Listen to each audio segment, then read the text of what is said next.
चला नमस्कार, व्हिडिओमध्ये सर्वांचं स्वागत आहे. आज आपण बनवणार आहोत झटपट उपीट.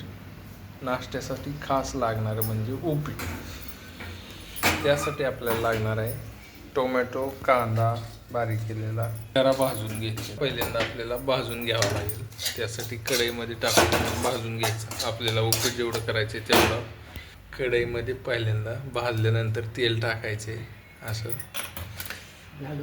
लागेल तेवढं टाकायचं. तसंच आपल्याला कढीपत्ता देखील लागणार आहे, जिरं देखील लागणार आहे, हळद, थोडेसे शेंगदाणे देखील लागणार आहेत, सोबतच कोथिंबीर देखील लागणार आहे.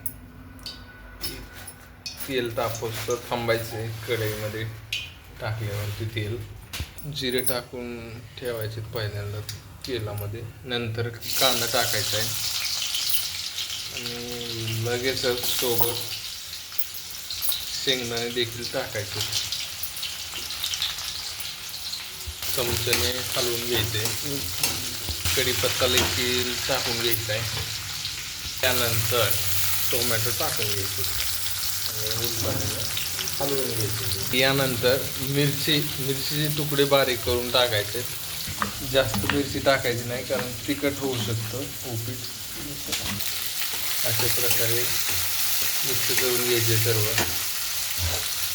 झटपट उपीट कसं बनवता येईल या व्हिडिओतून तुम्हाला कळेल. आता 5 ते 10 मिनटात उपीट तयार होईल. आपलं 10 मिनटं लागतील जास्तीत जास्त. कोथिंबीर बारीक करून टाकायची. आता यानंतर गरा टाकून घ्यायचा आहे. थोडासा टाकायचं, नंतर थोडं टाकायचं, अजून वरून हळद टाकायची. मिक्स करून घ्यायचे सर्व. नंतर कोथिंबीर टाकायची. मीठ राहू शकतं, मीठ लक्षात करून टाकायचे चवीनुसार. त्यानंतर थोडंसं पाणी टाकायचं. जास्त पातळ पण करायचं नाही.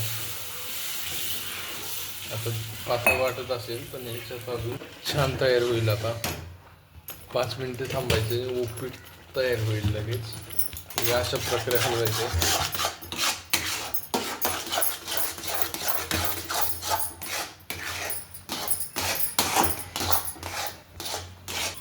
यानंतर थोडं वेळ झाकून ठेवायचे उपीट.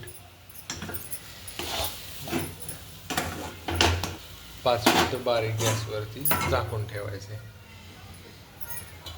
5 मिनिटांनी बघाल तेव्हा असं उपीट तयार होईल. अशा प्रकारे तुम्ही 10 मिनिटाच्या आत उपीट झटपटपणे बनवू शकता. व्हिडिओ कसा वाटला नक्की सांगा आणि चॅनलला सबस्क्राईब करायला विसरू नका. धन्यवाद.